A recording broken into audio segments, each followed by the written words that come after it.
પ્રભુને પ્રાર્થના કરે, પ્રભુ આપની કૃપા અમારા પર વરસે, ચતુશ્લોકી ભાગવતનો અમે પાઠ કરીએ છીએ,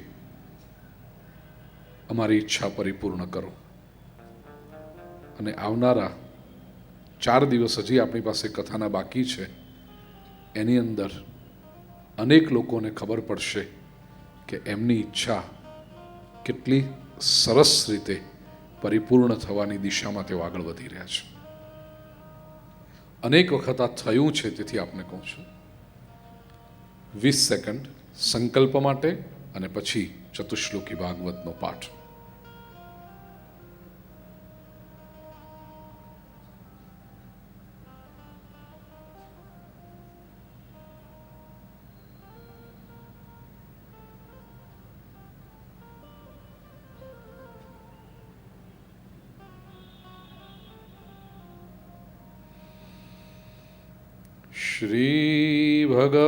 श्रीभगवानुवाच अहमेवासमेवाग्रे नान्यद्यत्सदसत्परं पश्चादहं यदेतच्च यो वशिष्येत सोऽस्म्यहम्.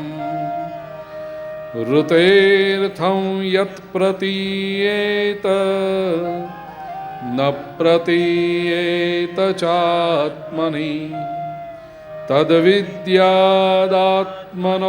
मायां यथा भासो यथा तमः यथा महान्ति भूतानि भूतेषुच्चावचेष्वनो प्रविष्टान्यप्रविष्टानि तथा तेषु न तेष्वहम्.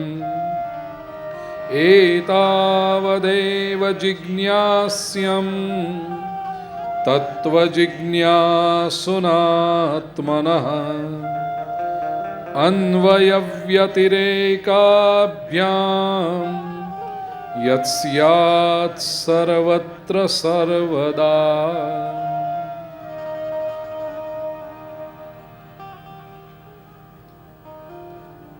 સૃષ્ટિના અને અધ્યાત્મ પથના અનેક રહસ્યો ચતુશ્લોકી ભાગવતમાં સ્પષ્ટ થાય છે. નાસ્તિક વ્યક્તિ પણ જો પ્રામાણિક હોય તો ચતુશ્લોકી ભાગવતનું વર્ણન સાંભળી અને આસ્તિક બને એટલી શક્તિ આ ચતુશ્લોકી ભાગવતમાં છે. પણ નાસ્તિક પ્રામાણિક હોવો જોઈએ.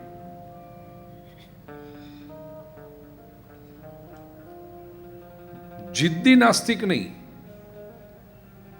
જિજ્ઞાસુ નાસ્તિક. ઈશ્વરમાં ન માનતો હોય કોઈ વાંધો નથી, પણ એની શોધ ચાલુ હોવી જોઈએ અને તૈયાર હોવો જોઈએ કે જે ક્ષણે મને સમજાશે, જે ક્ષણે મારા ગળે ઉતરશે, એ ક્ષણે પરમાત્માની સન્મુખ માથું નમાવતા મને અહંકાર નહીં નડે. હું એને પ્રામાણિક નાસ્તિક કહું છું, ઓનેસ્ટ એથિસ્ટ. અને મારી દ્રષ્ટિએ ફેનેટિક રિલિજિયસ વ્યક્તિ કરતા ઓનેસ્ટ એથિસ્ટ સારો, પ્રામાણિક છે.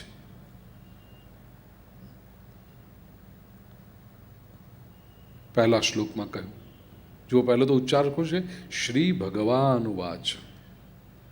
સ્વયં ભગવાન કહી રહ્યા છે. ચતુશ્લોકી ભાગવતની પરંપરા આખી એવી છે કે સ્વયં ભગવાને આ ઉપદેશ બ્રહ્માજીને કર્યો. બ્રહ્માજીએ આ જ્ઞાન સનતકુમારોને આપ્યું. સનતકુમારોએ આ પ્રેરણા નારદજીને આપી. નારદજીએ જે કથા કરી ને ભાગવતની, જેમાં ભક્તિ દેવી પ્રસન્ન થઈ, જ્ઞાન અને વૈરાગ્ય જાગૃત થયા, મહાત્મ્યમાં આપણે સાંભળ્યું. બ્રહ્માજી એટલે ભગવાને આ જ્ઞાન બ્રહ્માજીને આપ્યું, બ્રહ્માજીએ આ જ્ઞાન સનતકુમારોને આપ્યું, સનતકુમારોએ આ પ્રેરણા નારદજીને આપી. નારદજીએ એ પ્રેરણા વ્યાસ મહર્ષિને આપી. વ્યાસ શબ્દનો અર્થ છે વિસ્તાર કરવો, ટુ ઇલેબોરેટ. વ્યાસ મહર્ષિનો વિસ્તાર કર્યો. 4 શ્લોકો હતા, એમાંથી 18,000 શ્લોકોનું સર્જન કર્યું. આ ગ્રંથ વ્યાસ મહર્ષિએ પોતાના પુત્ર શુકદેવજીને ભણાવ્યો. શુકદેવજી આ જ્ઞાન પરીક્ષિતને આપ્યું. શુકદેવજી જ્યારે પરીક્ષિતને જ્ઞાન આપી રહ્યા હતા ગંગાજીના તટે, એ વખતે હજારો ઋષિમુનિઓ હતા. એમાં એક સૂતજી હતા. સમય જતાં સૂતજીએ નૈમિષારણ્યમાં ગોમતી નદીના તટે આ જ્ઞાન શૌનક આદિ અનેક મુનિવરોને આપ્યું. અને એ મુનિવરોની જે પરંપરા આગળ ચાલી,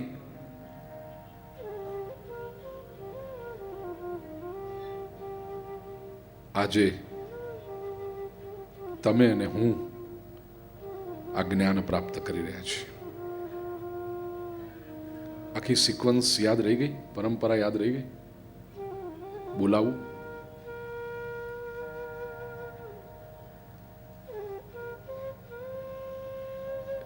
Isn't it a great honor to be associated with such a divine tradition?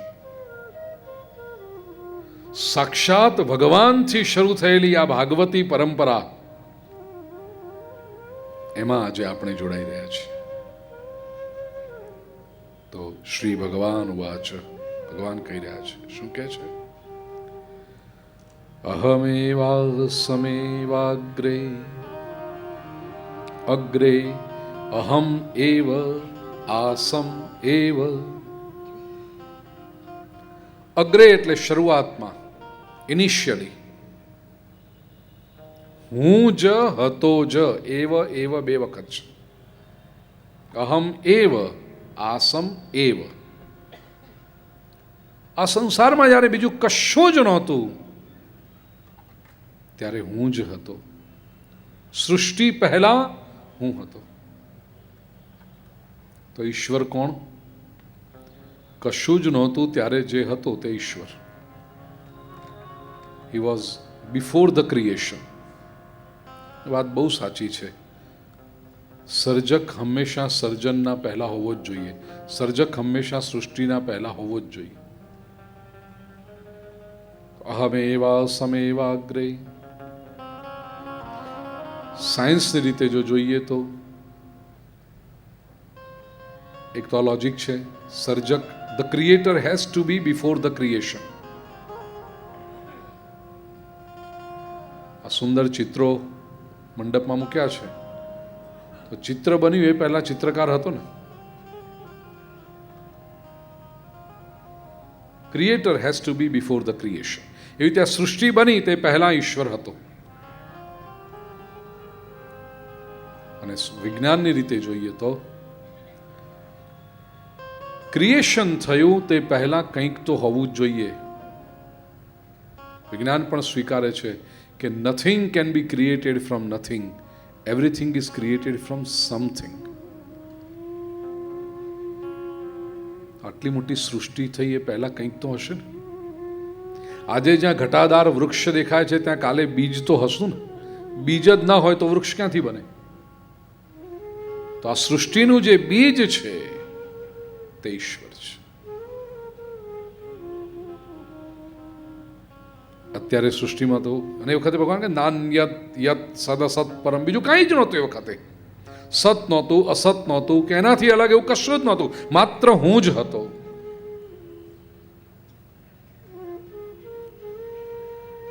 આનો અર્થ એ થયો, વેદાંતની પરિભાષામાં જોઈએ તો ક્રિએશન શું છે? તો જે ક્રિએટેડ છે એનો અંત પણ આવવાનો છે. જેનું સર્જન થયું છે એનો વિનાશ પણ થવાનો છે.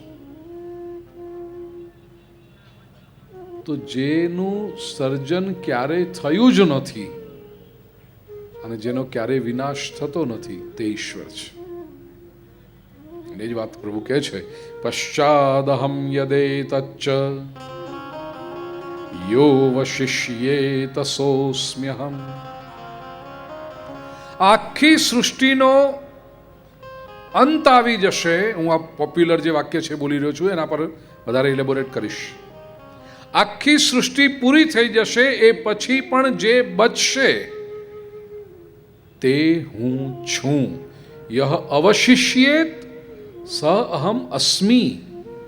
સંસ્કૃત વ્યાકરણને જો સમજશો તો ભગવાન કહે છે ધેટ વિચ વિલ રિમેઇન, એ ફ્યુચર ટેન્સ છે, but that I am right now, વર્તમાન. સૃષ્ટિનો અંત એ ભવિષ્ય છે, પણ મારા માટે તો એ વર્તમાન જ છે.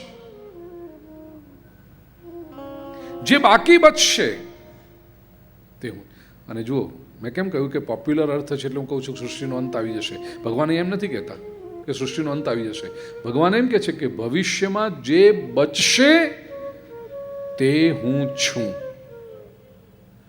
એનો અર્થ કે વિનાશની જે કલ્પના છે એ સનાતન ભારતીય સંસ્કૃતિને માન્ય નથી.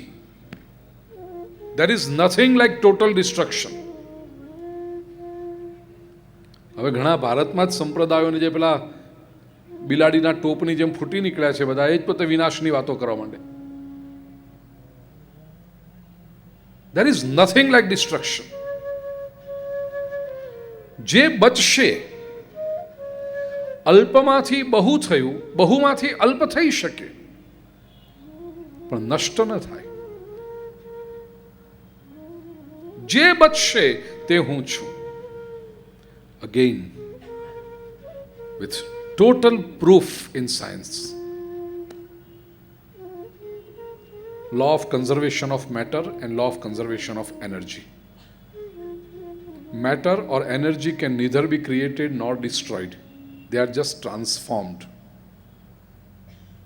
આપણે બધા જ ભણ્યા છીએ. ઉર્જા ઉત્પન્ન પણ થતી નથી, ઉર્જાનો નાશ પણ થતો નથી, ઉર્જાનું કેવળ રૂપાંતરણ થાય છે. Kinetic energy gets converted into potential energy. Potential energy gets converted into kinetic energy. But you cannot destroy it. બહુ સરસ દ્રષ્ટાંત આપણે જો ભૌતિકશાસ્ત્ર ભણ્યા હોઈશું ને યાદ હશે તો, બાકી ગોખીન પરીક્ષામાં મૂકી આવ્યા હોઈશું અને માર્કશીટમાં પાછા માર્ક્સ લઈ આવ્યા હોઈશું તો પછી ખબર નહીં હોય. ઘડિયાળનું લોલક પેન્ડ્યુલમ જે એ થી બી સુધી જાય છે, બે અંતિમો વચ્ચે, તો એ પોઈન્ટથી બી પોઈન્ટ સુધી જ્યારે લોલક જાય ત્યારે એની કાઇનેટિક એનર્જી અહીંયા હતી તે એક સ્થિર થઈ ગયું, એની પોટેન્શિયલ એનર્જી છે, સ્થિતિ શક્તિ. અને એ કાઇનેટિક અને ગતિ શક્તિમાં રૂપાંતરિત થાય છે. આ મધ્ય સુધી પહોંચે ને, મીન પોઈન્ટ એમ સુધી, ત્યાં સુધી થયું પછી એની ગતિ ઓછી થવા માંડે છે. ત્યારે શું થાય? કાઇનેટિક એનર્જી ઓછી થાય છે, પણ પોટેન્શિયલ એનર્જી, એટલે કાઇનેટિક એનર્જી પોટેન્શિયલ એનર્જીમાં બદલાવા માંડે છે.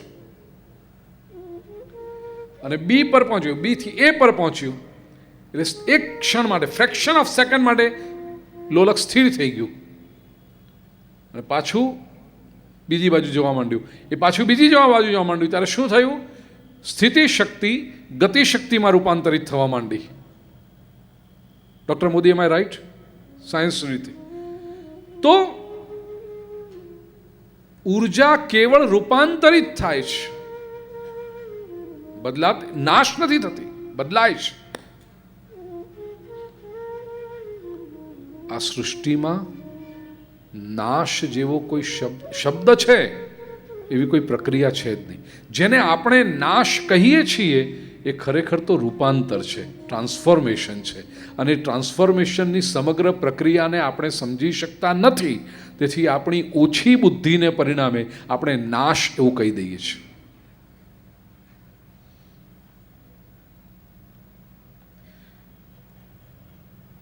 કાગળને બાળીને તમે રાખ કરી એટલે તમે શું કહેશો? કાગળ નાશ પામ્યો? નહીં, કાગળનું રૂપાંતરણ થયું રાખમાં. The paper has transformed into ash. રૂપાંતર, કાગળનું સ્વરૂપ બદલાઈ ગયું. બે વચ્ચે આપણને કોઈ લિંક જ દેખાતો નથી. કાગળ તો કેવો આવડો મોટો હતો, રાખ તો ચપટી, પણ એ કાગળ જ રાખ થયો, રૂપાંતર થયું. એવી રીતે મનુષ્ય મૃત્યુરૂપી દરવાજામાંથી પસાર થઈ અને નવો દેહ ધારણ કરે છે, એ સમગ્ર પ્રક્રિયા આપણે જોઈ શકતા નથી, એટલે આપણે મૃત્યુને પણ વિનાશ સમજીએ છીએ. નાશ થાય નહીં. આ સૃષ્ટિનો પણ નાશ ન થાય. એ કહેવાવાળા ઘણા નીકળ્યા. છેલ્લા 25-30 વર્ષમાં હું જાણું છું ત્યાં સુધીમાં કેટલા નીકળ્યા. 1990માં બધા કદાચ પૂરું થઈ જશે, પૂરું થઈ જશે, કંઈ ના થયું. પછી Y2K આવ્યું, 0-0 થશે ને એટલે બધું સૃષ્ટિનો અંત થઈ જશે બધું. અરે Y2Kમાં તો કેટલા લોકો મિલિયોનેર થઈ ગયા. એ Y2Kમાં બધાને બધું 31મી ડિસેમ્બરે રાતના 12 કે ને 0-0-0-0 થશે ને એટલે બધા જ કોમ્પ્યુટર બગડી જશે ને બધો આમ મહાવિનાશ સર્જાઈ જશે. કાંઈ ના થયું. પછી કેટલાક લોકો કહેવાય 2008 અમેરિકામાં બધું છે, વેસ્ટર્ન વર્લ્ડમાં તો આવા કલ્ટ હોય. મનોજ કે આપ નાક્ષી પૂરું થઈ જશે, ખતમ થઈ જશે. અને 2012માં તો ભાઈ એવી જોરદાર હવા હતી. 2012 સૃષ્ટિનો વિનાશ. 12 પૂરું થઈ ગયું, આ 13 પૂરું થવા આવ્યું ને આપણે હે કડે ધડે.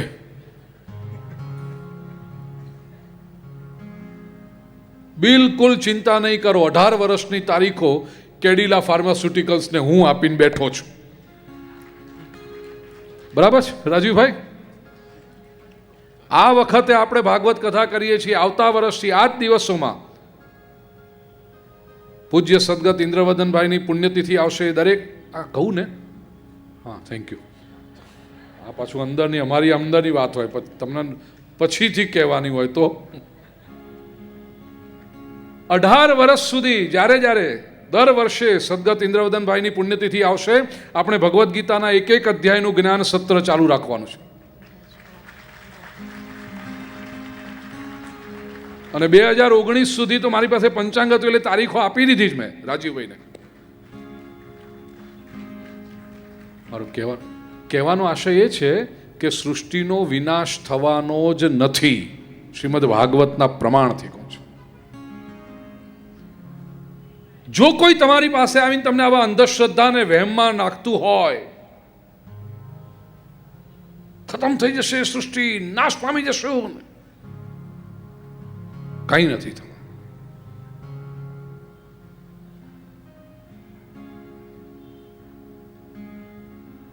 મેં ન્યુયોર્કમાં જ્યારે આવી રીતે શરૂ કર્યું ને, આ વખતે છેલ્લું અધ્યાય છે ન્યુયોર્કમાં, 18મો અધ્યાય. આપણે જેમ લંડનમાં પણ કરીએ છીએ મનોજભાઈ, એક અધ્યાય ભગવદ્ ગીતાનું. 18-19 વર્ષ પહેલા શરૂ કર્યું, કારણ કે અમુક અધ્યાયને 2 વર્ષ લાગ્યા. જુલાઈ 2014માં ન્યુયોર્કમાં 18મો અધ્યાય છે, છેલ્લો અધ્યાય. એ વખત જ્યારે 19 વર્ષ પહેલા શરૂ કર્યો, જે કાર્યકરો હતા એમાં લોકો કહે કે આ બહુ સરસ છે, આપણે કૃષ્ણ સાથે 18 વર્ષનો કોન્ટ્રાક્ટ કર્યો છે. એટલે આ પૂરેપૂરા કાર્યક્રમને 18 વર્ષ સુધી સમગ્ર ગીતાનું ચિંતન થાય, એટલા માટે કૃષ્ણની જવાબદારી કે આપણને 18 વર્ષ તો રાખે, એની જવાબદારી છે.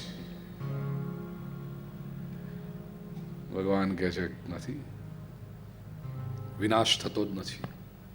વિનાશથી ડરવાનું છે ને, રૂપાંતરણ થાય છે, ટ્રાન્સફોર્મેશન છે. અને ટ્રાન્સફોર્મ સૃષ્ટિનો અંત નથી. હૃદયર્થમ યત પ્રતીયેત ન પ્રતીયેત ચાત્મની. તો ઈશ તત્વ કયું? સૃષ્ટિ પહેલા હતું, સૃષ્ટિમાં છે, અને હંમેશા જે રહેશે તે ઈશ, તે ઈશ્વર. ઓહ, તો પછી દેખાતો કેમ નથી? નાસ્તિકોનો આ પ્રશ્ન હોય છે ને. મોટા ભાગના એથિસ્ટોને આપણે કહીએ ભગવાન માનો, ના અમે નથી માનતા. કેમ? Because we can't see God. અમને ભગવાન દેખાડો, અમે જે જોઈએ એ જ માનીએ. આ દુનિયામાં ઘણી બધી વસ્તુ એવી છે જે દેખાતી નથી છતાં હોય છે. ઓક્સિજન જોયો કોઈએ? તો પછી જીવીએ જ કેવી રીતે જો ના જોયો હોય, ન હોય તો? જોયો નથી પણ છે.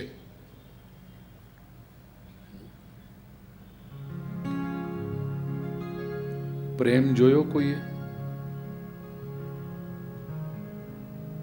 કોઈ એમ કે હું પ્રેમ, I don't believe in love. કેમ? દેખાતો નથી ને. ટેબલ પર કાઢીને બતાવો મને કેવો છે પ્રેમ. એની હાઈટ કેટલી, એનું વિડ્થ કેટલી, એની ડેપ્થ કેટલી, એનું વેઇટ કેટલું, એની ડેન્સિટી કેટલી, કલર કયો.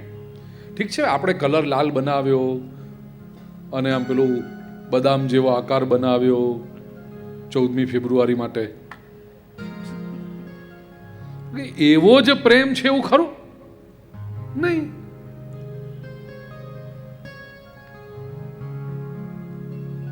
કોઈએ પ્રેમને જોયો નથી. પછી તમે એમ નહીં કહી શકો કે પ્રેમ હોતો જ નથી. અનુભવ્યો છે. માતાનો પ્રેમ, પિતાનો પ્રેમ, ભાઈનો પ્રેમ, બહેનનો પ્રેમ, શિક્ષકનો પ્રેમ, પતિ પત્નીનો પ્રેમ, ભલે ઓછો પણ હોય તો, ગુરુનો પ્રેમ,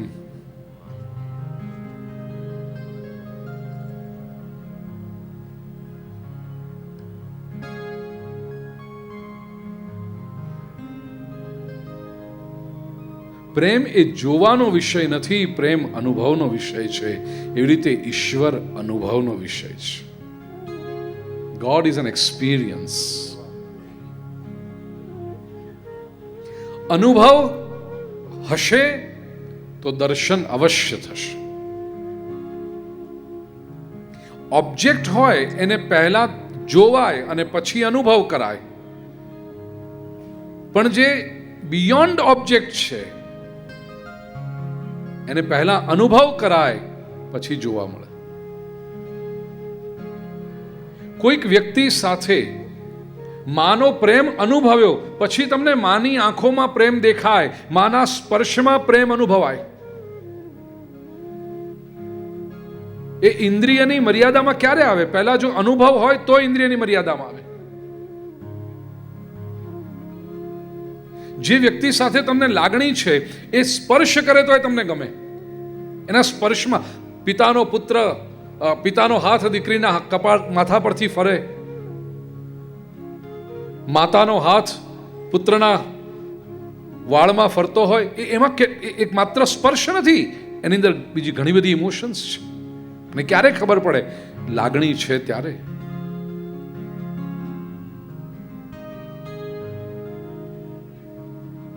માણેક ચોક એટલે ગરદી વાળો વિસ્તાર. માણેક ચોકમાંથી તમે જાઓ અને ઘણે બધા આમ અડતા જાય, ધક્કા મારતા જાય તો તમને અનુભવાય. કારણ કે કોઈની સાથે પ્રેમ નથી.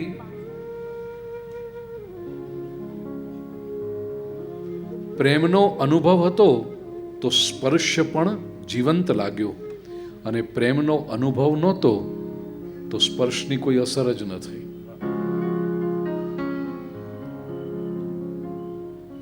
પહેલા અનુભવ કરો પછી એ ઇન્દ્રિયની પકડમાં આવશે. જ્યારે વસ્તુઓ છે ને એને પહેલા જોવી પડે પછી એનો અનુભવ થાય. આઈસ્ક્રીમ પહેલા જોવો પડે પછી ચટાય અને એનો અનુભવ થાય. આઈસ્ક્રીમ દેખાતો જ ન હોય, કોકે લો બાસકા ભરો નહીં, કારણ કે ઇટ ઇઝ એન ઓબ્જેક્ટ. આ બેસિક ફરક છે. ઈશ્વરને પણ તમે જો જડત્વની, ઈશ્વરને એક ઓબ્જેક્ટ તરીકે લેબોરેટરીના ટેબલ પર એક્ઝામિન કરવા માંગતા હો તો it is your limitation that you will not reach to the God. It is not the limitation of God. અનુભવ કરે એક વખત.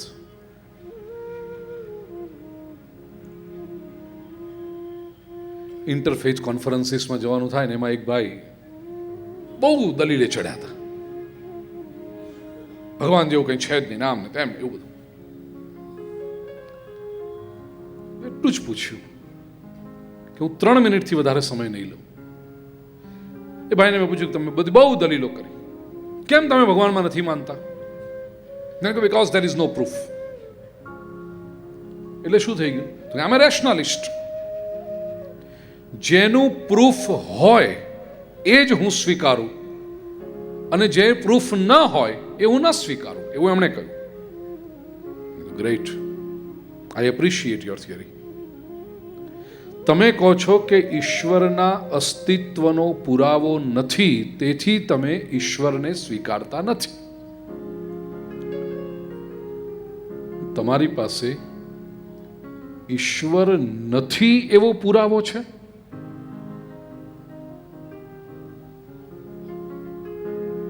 One may not prove the existence of God, but can you prove non-existence of God? તો કે ના. તો જેના ગેરહાજરીનો પુરાવો તમારી પાસે નથી, એની ગેરહાજરી તમે સ્વીકારી કેમ લીધી? If you don't have the proof of absence of God, why do you believe in the absence of God? કાન પકડાય ભાઈએ, બહુ વિદ્વાન હતા. હોવાનો જ પુરાવો તમે માગો છો, ન હોવાનો પુરાવો છે?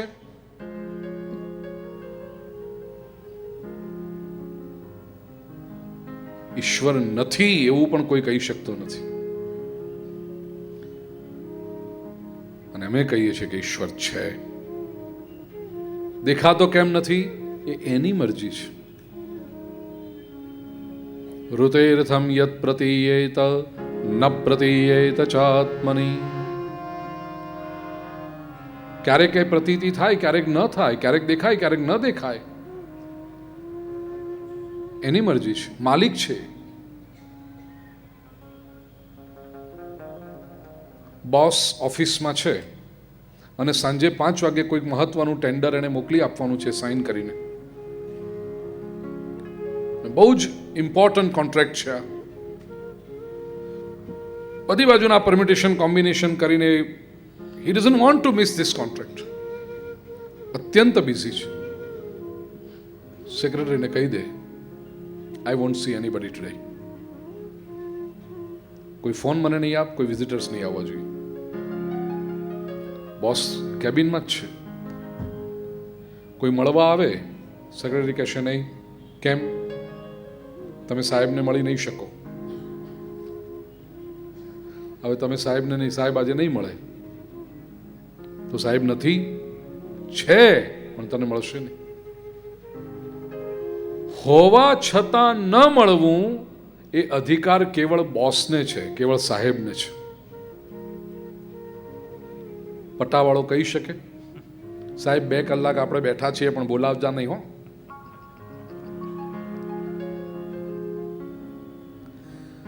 સાહેબ કે ગેરેજ જઈને બેસ.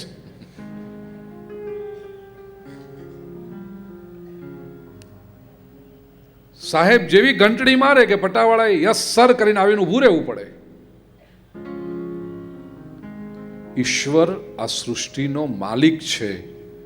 હોવા છતાં ન દેખાવું એનો અધિકાર છે, એની મર્યાદા નથી. હવે કોઈક બહાર બેઠો સાહેબ બહાર તો નીકળે, તાકાત છે એમની બહાર નીકળવાની. આની મૂર્ખતા પર કેવું હસવું આવે તમને. અને કેબિનની બહાર દેખાતા નથી તેથી સાહેબ નથી એ કહેવું અને ગાફેલ થઈ જવું એ તો નોકરીને જોખમમાં મૂકવા જેવી વાત છે. એવી રીતે ઈશ્વર દેખાતો નથી તેથી ભગવાન નથી એમ સમજી અને ગાફેલ રીતે જિંદગી જીવવી એ આપણે માનવતાને જોખમમાં મૂકવા જેવી વાત છે. આપણે જે અમૂલ્ય સમય મળ્યો છે, કારણ કે આપણા વિકાસને ચૂકી જઈશું.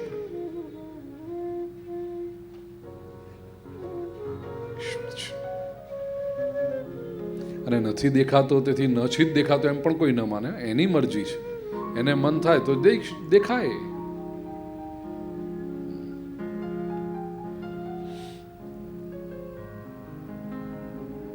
જેની આગળ પ્રગટ થવાની એની ઈચ્છા થાય ત્યાં થઈ જાય. અથવા તો સાધકની એટલી યોગ્યતા હોય તો એને જોઈ શકે. અનવતાર દશામાં પણ સાધકને મન થાય, બોલાવે તો આવી જાય. પ્રહલાદ બોલાવે તો આવી જાય. ધ્રુવ બોલાવે તો પધારે પ્રભુ, શું કામ ના આવે? બોસ ગમે તેટલો બિઝી હોય, એનો અંગત મિત્ર ઓફિસમાં પહોંચે, સેક્રેટરી કહે ખરી, હા સાહેબ આજે બિઝી છે, he has said he will not see anybody. અરે એ તો એનીબડી, હું I am not anybody, I am his friend. સીધો કેબિનમાં અંદર જતો રહે. શું કરે છે? અરે વાહ જવા દે ને, બહુ બિઝી છે. પેલો કે બિઝનેસ અમે કરીએ છો, તું એકલો નથી કરતો, ચાલ ચા પીએ સાથે. 10 મિનિટ પીએ કે નહીં, ચા મિત્ર સાથે બેસીને છે. એવી રીતે ભગવાન બિઝી તો બહુ હોય, ગમે તેવા દેખાય, પણ ભક્ત પ્રહલાદ, ધ્રુવ આવા જે હોય ને, જ્યાં પ્રભુ થોડીક વાતો કરવી તારી સાથે, પ્રભુ તારા ખોળામાં બેસવું છે, પ્રગટ થાય એની આગળ.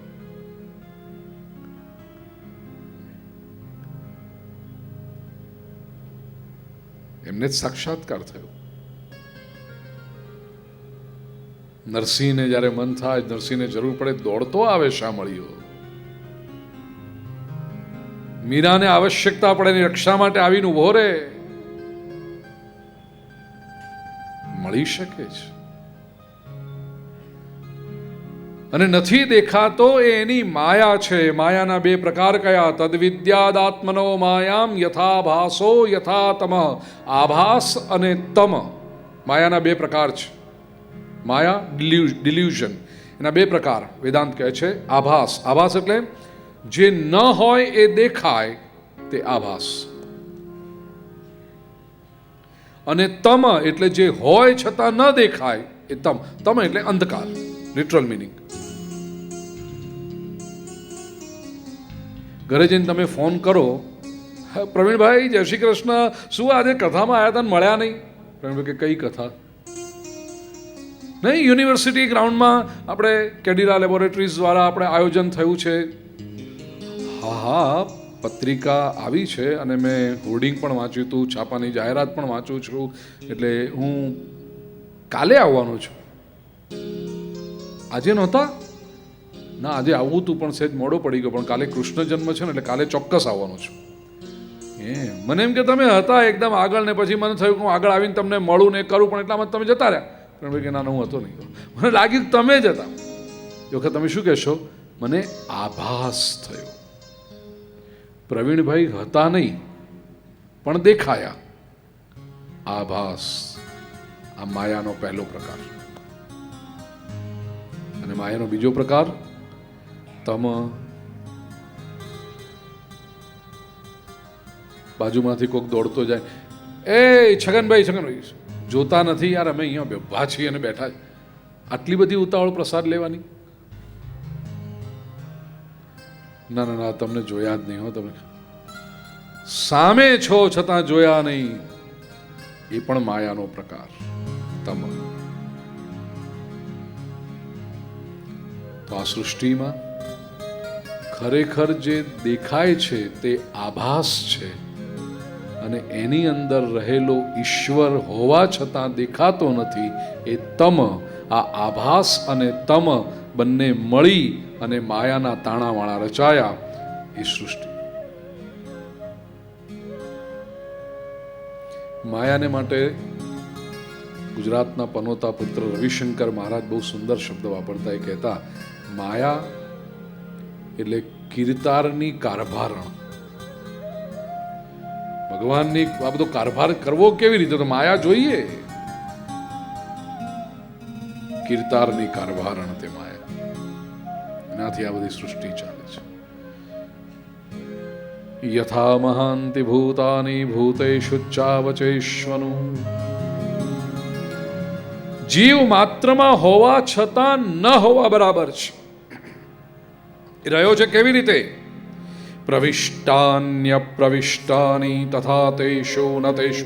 એ રહ્યો છે કેવળ ઉર્જા તરીકે, કેવળ પ્રકાશ તરીકે. લોકો એમ પૂછે, આ એક બીજો પોપ્યુલર પ્રશ્ન નાસ્તિકો દ્વારા, જો ભગવાન હોય તો આ દુનિયામાં બધું ખોટું કેમ થાય છે? ચોર ચોરી કેમ કરે છે? ખૂની ખૂન કેમ કરે છે? તમારો ભગવાન કેમ? તમારો ભગવાન એને રોકતો કેમ નથી? ભગવાને તો રોકવો જોઈએ ને. કેમ બધું ખોટું થાય છે? કારણ ઈશ્વર છે દરેકમાં, પણ એ ઉર્જા રૂપે છે, શક્તિ રૂપે છે.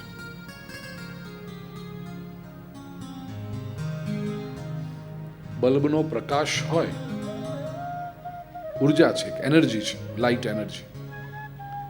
હવે બલ્બ ચાલુ કર્યો પછી એના પ્રકાશમાં કોઈ છાપું વાંચે, કોઈ નવલકથા વાંચે, કોઈ ધાર્મિક પુસ્તક વાંચે, કોઈ છોકરો લેસન કરે, કોઈ નારી ભરત ગૂંથણ કરે. અને એવું પણ બની શકે કે બારીમાંથી પ્રકાશ થોડોક બહાર જાય છે, ત્યાં કોઈ ચોર ચોરી પણ કરે. પ્રકાશ ન તો ધર્મગ્રંથ વાંચનારની પીઠ થાબડવા જશે, કે ન તો ચોરી કરનારનો હાથ પકડવા જશે. એ કહેશે કે એક ઉર્જા રૂપે, એક શક્તિ રૂપે હું છું, અને એમાં જે તમારે કરવું હોય તે કરી શકો છો. સૃષ્ટિની અંદર ભગવાને જે કાયદો બનાવ્યો છે એ કેવો છે? આપણને સંકલ્પની સ્વતંત્રતા આપી છે.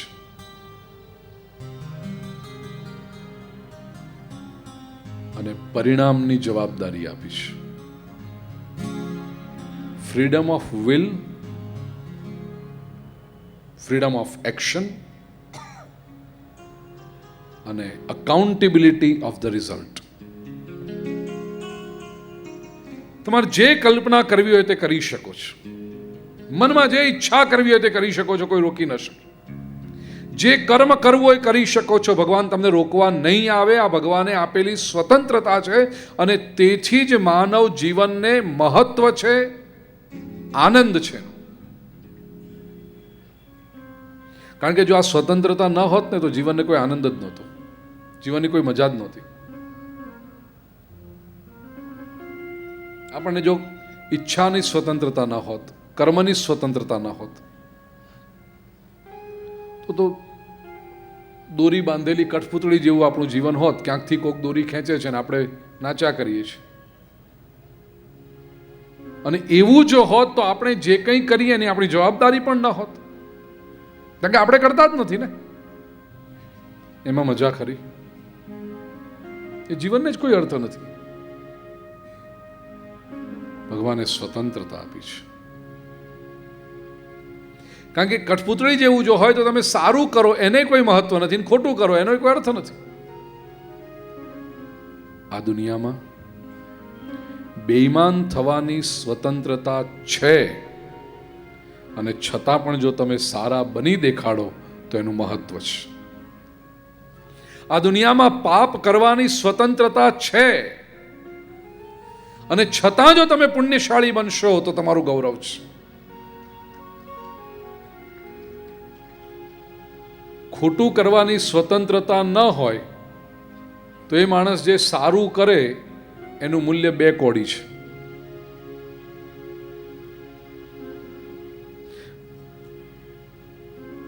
બપોરના સમયે પેલી બહેનો નહીં, 10, 15, 20 બહેનો બધી ભેગી મળીને કંઈક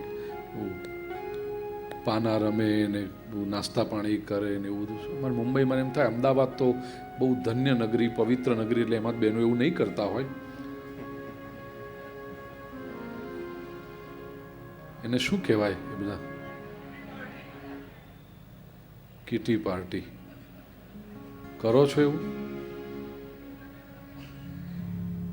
એ કંઈક 15-20 બહેનો ભેગી મળી હતી. હવે 1.5-2 કલાક સાથે કાઢવાના હોય, 15 મિનિટ થઈ એમાં તો એક બેન કહે હું જાઉં. બીજી બધી કે આવું કંઈ જવાતું હશે, હજી તો આપણે શરૂ કર્યું છે ને એમાં તું કહેજો ના ના ના મારો છોકરો છે ને એટલો બધો તોફાની છે ને, એ સચ અ નોટી બોય. બીજી કે મારો દીકરો તોફાની છે, એમાં શું મોટી વાત છે? છોકરાઓ તોફાની. ત્રીજો કે મારો તોફાની છે. ચોથો કે મારો તોફાની, એણે ગઈકાલે જ સેન્ટર ટેબલનો કાચ તોડી નાખ્યો હતો. ચોથો કે મારે તો કબાટનો કાચ ફોડ્યો હતો. પાંચમો કે મારા વાળાએ તો ભામાવાળાની ગાડીનો. છોકરાઓ તો તોફાન કરે જ ને. બધાએ કીધું કે મારો છોકરો તોફાની, મારો છોકરો તોફાની. 12મી જે બેન હતી એ કે મારો છોકરો બિલકુલ તોફાની નહીં. એમ? હા, હું જ્યાં એને બેસાડીને આવું ને ત્યાં જ બેઠો. હું 2 કલાક પછી ઘરે જઉં, 4 કલાક પછી જઉં, 6 કલાક પછી પણ ઘરે જઉં, એને હું રૂમમાં બેસાડીને આવું ને જ્યારે નીકળી હોય પછી પાછી જઉં એટલે ત્યાંનો ત્યાં એમ જ બેઠો હોય મારો દીકરો. બહુ ડાયો.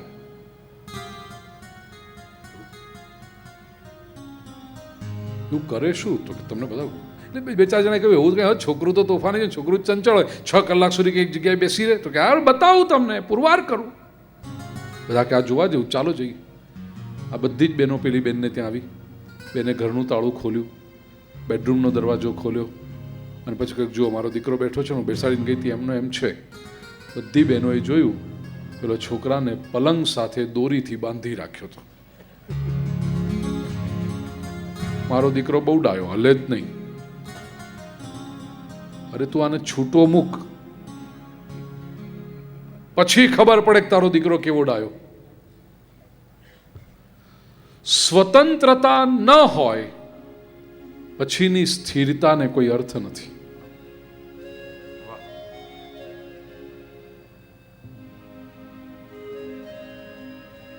ભગવાને આપણને સ્વતંત્રતા આપી છે.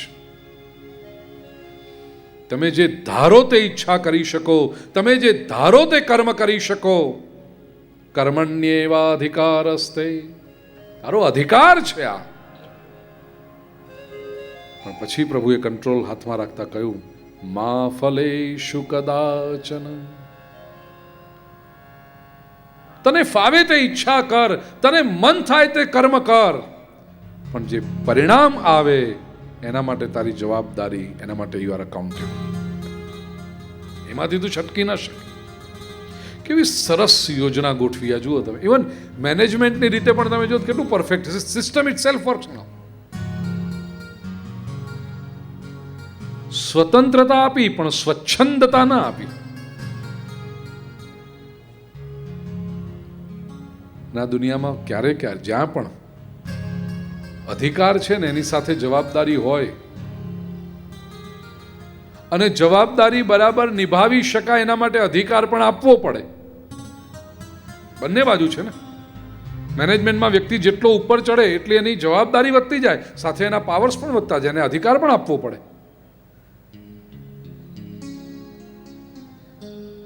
બંને વસ્તુ હોય. ઈશ્વરે તો પૂર્ણ સ્વતંત્રતા આપી અને પરિણામની પૂર્ણ જવાબદારી. આખી આ સૃષ્ટિ ચાલે છે આ સિદ્ધાંત ઉપર. શું આપણે આપણી સ્વતંત્રતાનો સદુપયોગ કરીએ છીએ? Do we use our freedom wisely?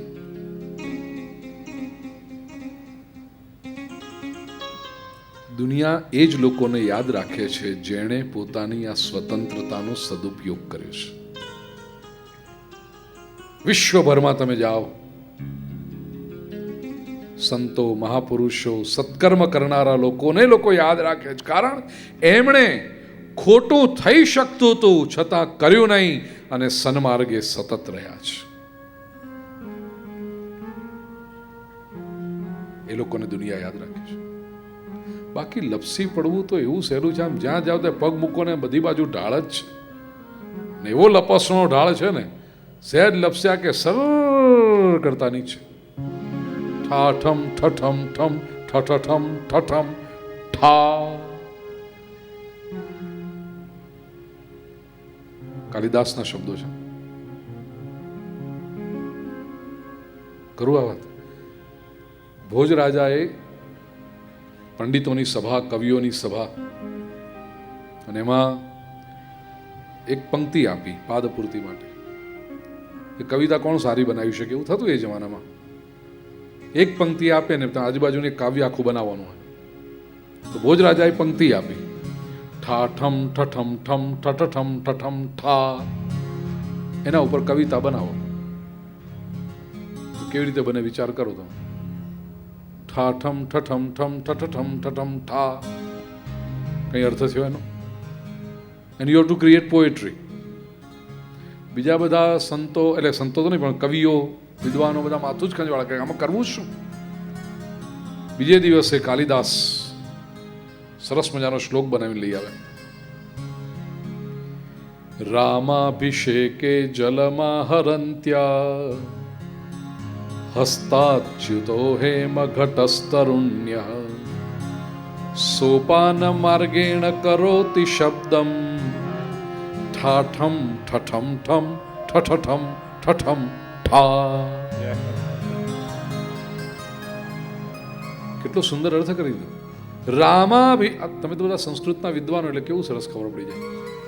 રામાભિષેકે જલમાં હરંત્યા, રામનો રાજ્યાભિષેક ચાલી રહ્યો હતો અને એ વખતે તીર્થોના પવિત્ર નદીઓના જળ લાવવાના હતા. સુંદર સુંદર કન્યાઓ જળ લઈને આવી રહી હતી. રામાભિષેકે જલમાં હરંત્યા હસ્તાચ્યુતો હેમ ઘટસ્તરુણ્ય. એમાં એક તરુણી મહેલના પગથિયા ચડતી ચડતી જઈ રહી હતી. જળ ભરેલું છે કમર પર, અને એના હાથમાંથી એક ઘડો છટક્યો. હસ્તાચ્યુતો હેમ ઘટસ્તરુણ્ય. એ તરુણીના હાથમાંથી જળ ભરેલો ઘડો છટક્યો. પછી સોપાન માર્ગેણ કરોતિ શબ્દમ. મહેલના પગથિયા પરથી જે પડી રહ્યો છે એ સોપાન માર્ગેણ કરોતિ શબ્દમ, એ પડી રહ્યો છે ત્યારે અવાજ થયો ઠાઠમ ઠઠમ ઠમ ઠઠઠમ ઠઠમ ઠા.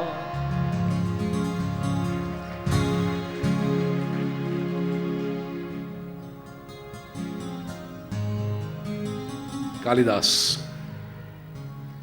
પણ માણસનું જ્યારે પધારીએ બાપુ, માણસનું જ્યારે અધઃપતન થાય,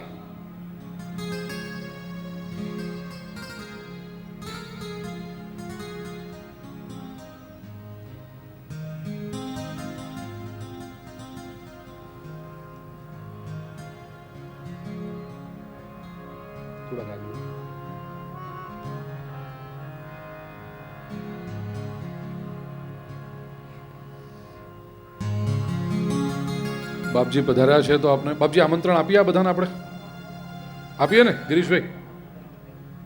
મેં કથામાં પહેલે દિવસે બીજે દિવસે ગઈકાલે ઉલ્લેખ કર્યો ને કે પાલનપુરમાં 9 દિવસ રામકથાનું આયોજન 10 થી 18 ડિસેમ્બર જે આયોજન કર્યું છે પૂજ્ય બાપુ અહીંયા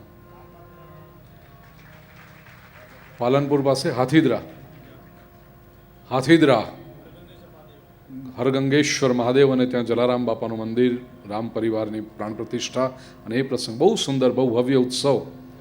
લગભગ મને હમણાં ગિરીશભાઈ કહેતા હતા કે કેટલા 4 લાખ લોકોની વ્યવસ્થા કરવાની છે. 4 લાખ લોકોની વ્યવસ્થા થશે અને મંડપ બાંધવાનું કામ અત્યારથી શરૂ થઈ ગયું છે. તો બાપુ સ્વાગત આપનું. સિયાવર રામચંદ્ર ભગવાન કી, પવન સુત હનુમાન કી, જલારામ બાપાની.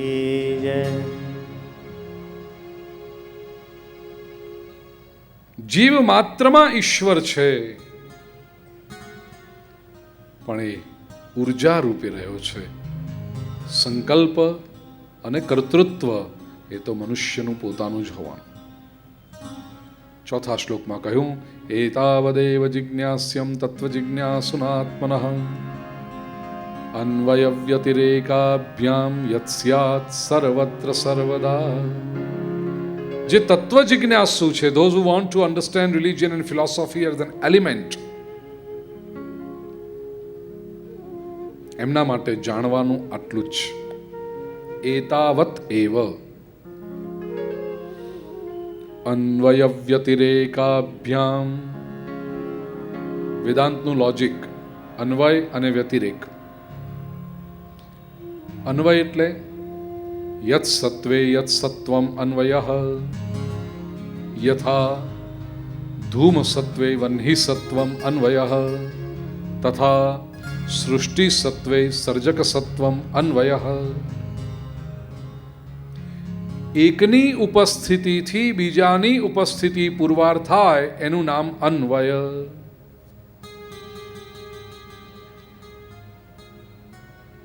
By the presence of one, the presence of the other is also proved, is called Anvaya. A conclusion ની પ્રોસેસ છે.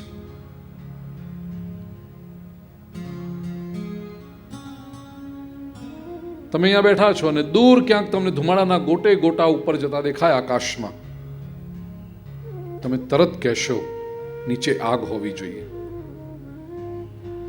આગની જ્વાળાઓ જોઈ નથી, જોયું શું? ધુમાડા.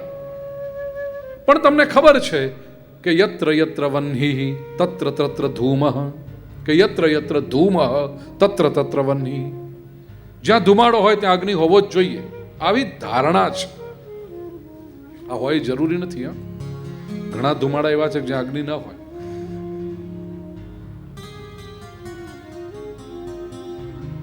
અમે નાના હતા ને ગામડામાં, ખાસ કરીને ચોમાસામાં વરસાદ 2-4 થઈ જાય ને પછી ખાબોચિયા ભરાયા હોય, તળાવ ભરાય વખતે મચ્છરો થાય.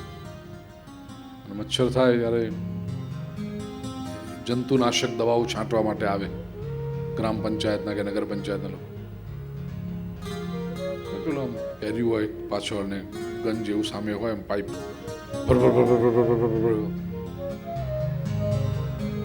એ ગામમાં નીકળે ને એટલે અમે આખા ગામના છોકરાઓ ભેગા થઈ અને એની પાસે અમે ભરીએ. પેલો ચાલુ કરે ને પેલા પેસ્ટિસાઇડ. હવે ખબર પડી કે ના લેવાય. લતું બેન યાદ છે?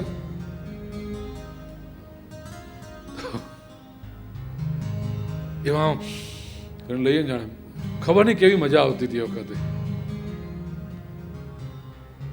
અને હવે મોટા થયા, ભણ્યા ગણ્યા, દુનિયામાં જતા થયા, એટલે પોલ્યુશન પોલ્યુશન. અરે હાનું પોલ્યુશન?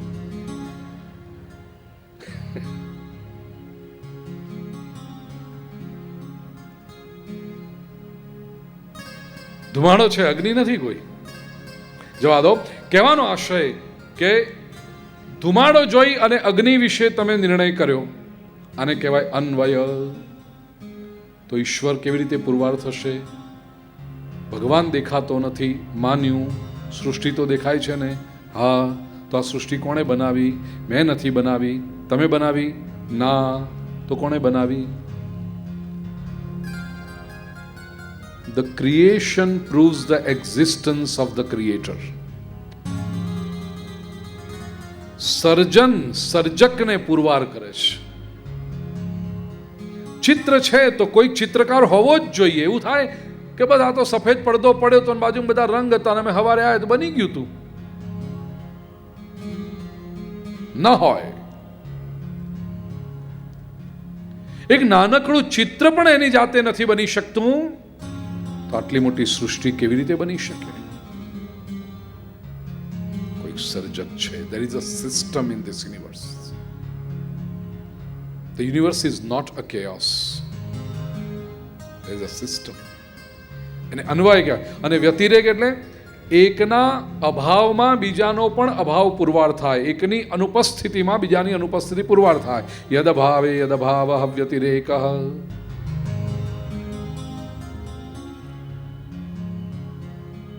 વહ્નિ અભાવે ધૂમાભાવઃ વ્યતિરેકઃ. સર્જકાભાવે સૃષ્ટ્યભાવઃ વ્યતિરેકઃ.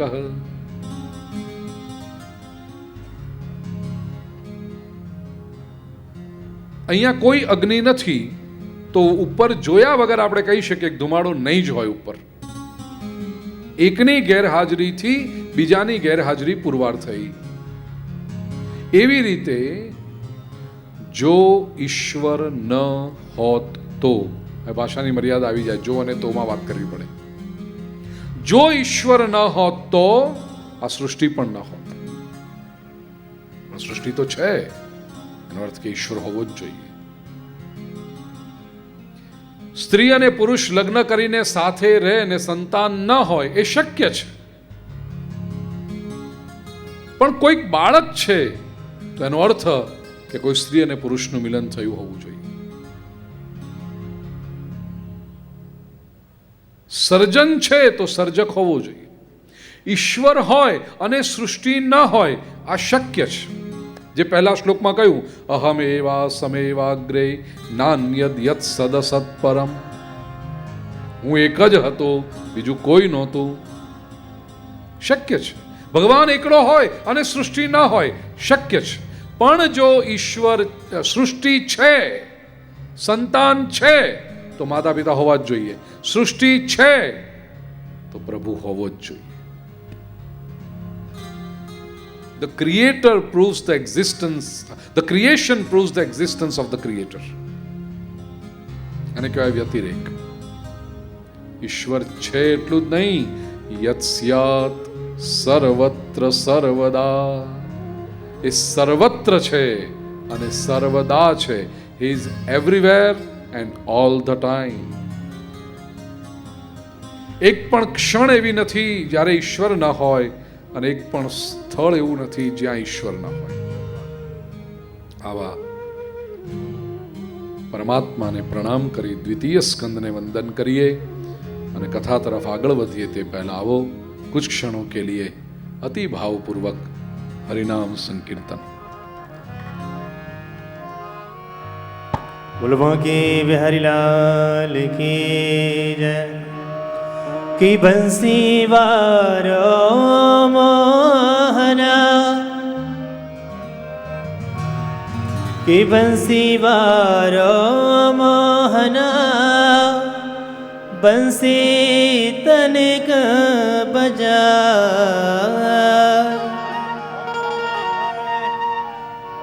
तेरी बंसी मन हरो, मोहे घर अंगना न सुहा.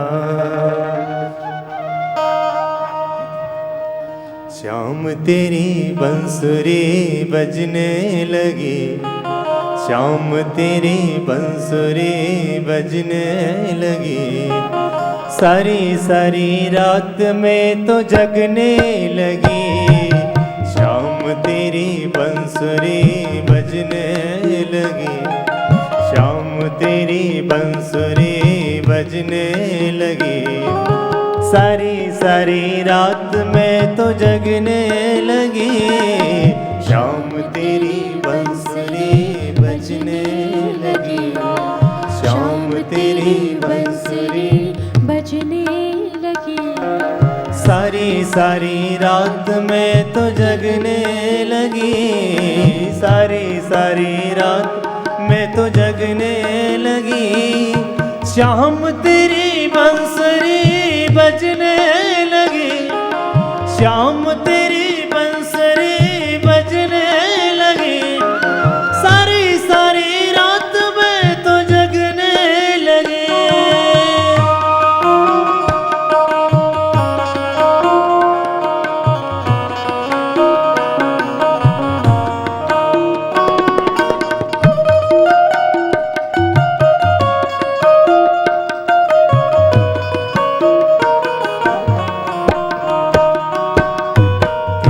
बांसुरी ने कैसा जादू किया, तेरी बांसुरी ने कैसा जादू किया. तेरी बांसुरी ने कैसा जादू किया. तेरी बांसुरी ने कैसा जादू किया. तन का रहा न होश मन को हर लिया. तन का रहा न होश मन को हर लिया. कि बंसी वारो मोहना, कि बंसी वारो मोहना, कि बंसी तनिक बजा. तेरी बंसी मन हरो, कि मोहे घर अंगना